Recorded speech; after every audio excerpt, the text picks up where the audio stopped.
Hi, I'm Jay Vedder. Welcome back to Phoenix Flavor. Today we are joined by the newest addition of our culinary team, and a great time to bring him on board. He actually came on board and joined us on Earth Day. We had a big celebration outside. That was your first day. Justin, welcome to the team. Justin Bass, tell them a little bit about yourself. Thank you. I appreciate it, Jay. My name is Justin Bass, chef de cuisine here at Elon. Came from Wake Forest.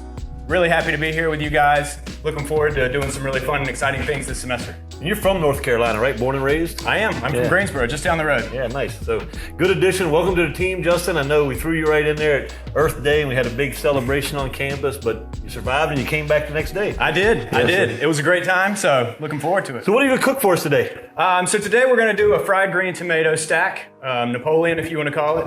We're going to have some local green tomatoes, also with some local heirloom cherry tomatoes as well. We're going to fry those up, put them on a plate with some nice basil, a little bit of fresh mozzarella. Yeah, so it's a perfect dish this time of year. Tomato, right on the edge of tomato season in North Carolina. Absolutely. Right, and we actually missed you guys. We've been working hard on some great ideas for you when we come back in the fall. Justin, just to throw in, Justin will be taking over at McEwen Dining Hall as the chef.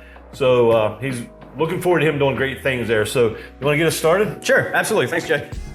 So what we're going to start with, I've already got some green tomatoes here, sliced up, and they're in a little bit of buttermilk. The buttermilk will help them give them a little bit of a tang. Also help the flours stick. We have a standard breading procedure here. Start with a seasoned flour, a little bit of an egg wash, and then we go into our panko and cornmeal. And I'll kind of interrupt you there. We're always looking for local partners here at Elon, and in this dish alone, we have incorporated quite a few. Obviously, tomatoes being local, it's that time of year, but to add a few more, we were proud this last year to actually switch to Lotta's Egg Ranch. So all of our eggs on campus are local egg ranch in Hillsboro, right down the road. The buttermilk is from Ranloo Dairy, who is our sole provider for milk on campus, and does a great job, small herd of dairy cows. And he's a great partner that we work with.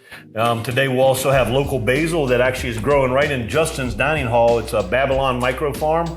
So we grow the basil, we grow lettuce, we grow other herbs there.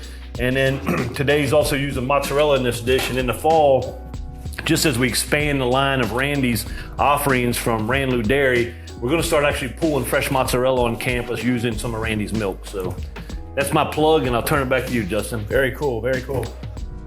So what we're doing here, we're just getting ready to fry these tomatoes. I've got a cast iron pan over here. It's probably the easiest way to do it at home. We also have small fryers here, little mini fryers, but I figured for the at-home cook, this is probably the easiest. We just have some vegetable over here. Got it in the pan a little bit earlier. I tested it out with my thermometer. It's up to about 350 degrees. So what we'll do is we'll just drop these in there. Standard breading procedure? Standard breading procedure. Flour, egg wash, and then we've got some seasoned panko here. That's breadcrumbs. And that's what you want to see. Nice bubbling right there. We'll get these to a nice golden brown. You don't want to overcrowd your pan when you're doing frying like this at home, because as you do put things in there, it will bring the temperature of the oil down. And that'll cause your food to really get soggy and kind of soaked up with oil. So this will keep them nice and crisp. You can see these guys are going pretty quick, so it won't really take long. So about the time I get this last one in there, it'll probably be about time to pull out those other ones. I've got a little draining rack over here. You could just use a paper towel at home if you have a little half sheet tray or something like that. This is just a great alternative to the traditional iconic caprese, right? Absolutely. The restaurants that I've worked at, and I know here at Elon, we really focus on seasonality. So right now, tomatoes are in season. We really want to use those as much as possible in every dish that we can. This is right what you want. Nice crispy. Oh, those look amazing. Crispy on the outside. That's from the cornmeal and the panko there. So you did incorporate a little cornmeal in the panko? I did, yep. Yeah. You can do it a straight cornmeal. I think the panko gives it a little bit of a lighter texture. I like that. Think this will be a dish you'll be serving at McEwen this fall? I think so. Yeah. I think so. I'm still getting over there and kind of getting accustomed to things, but I know we have the chef's corner over there, so I've already been coming up with some cool ideas to do for all you guys out there this fall. So these are all done. Jay would be so kind as to maybe turn that I got you, pan man. off for me. Work as your sous chef today. I appreciate that. So we'll let these kind of drain. And like I said, these have already been seasoned. So salt and pepper is in the flour and in the cornmeal and the breadcrumb mixture. So we don't really need to season these too much right as they come out. Anything exciting that, I know you're brand new to McEwen, we just moved you over there. Anything in the first week you're thinking that's new that you might think of as could be exciting as the students return and any new freshmen students coming in? Absolutely. I mean, we definitely want to do something really big. I know as Miles was leaving over there this summer, or going into summer, he did a really big lobster blowout. So maybe we get in there and do some sort of a, pig picking of some sort, do some pulled pork, something like that. Something exciting for you guys to come when you're coming back. Yeah, and also I think we're going to lean in the fall. We're going to lean into tapping into some local North Carolina seafood. We're building some great partnerships there as we extend our local partnerships out.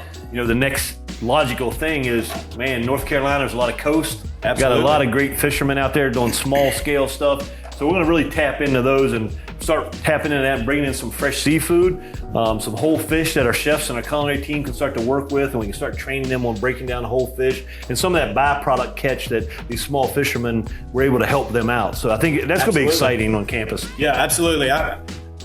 Before this, I worked as a butcher for a little bit of time, so I have got a little bit of experience with breaking down some whole primals of meat and stuff like that. I haven't worked too much with fish, but I'm really looking forward to getting in there and doing some of that stuff as demos. So now everything's pretty much ready. Our tomatoes are cooled, not cold, but they're ready to go.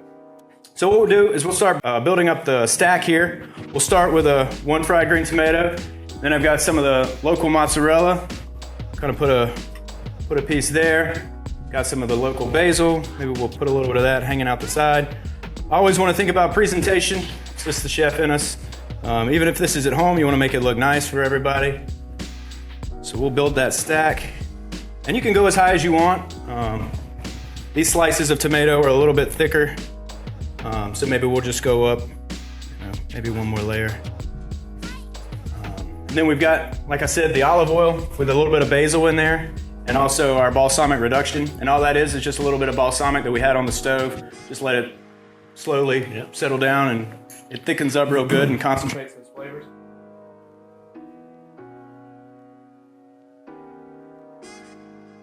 And we'll just put that around the plate, just so we don't... Nice. You can actually smell the basil in here right now. And then on top, we'll put a little bit of the oil or the balsamic on top, just because they don't need any of the oil from that, because they already got fried a little bit. But that's pretty much it. It's an easy appetizer that you guys can do at home. Great southern twist on a classic, huh? Absolutely. Yeah. And you can always add something to that, If you wanted to jazz it up and add some of the North Carolina shrimp, some crab meat, anything like that to really take it to the next level. But maybe that's something they can look forward to for the fall. Maybe you can bring in some. Absolutely. Yeah. Looking forward to it. Justin, I just want to say thanks for joining our team. It is an honor to have you a member of this team. And man, I'm telling you, you're going to do great things here at Elon, and we're happy to have you here at Elon. And I was told when I got to Elon, it's a special place, and it really is a special place. So welcome. Well, I appreciate that. I thank you guys for having me, and looking forward to big things in the future. Thank you. Thanks.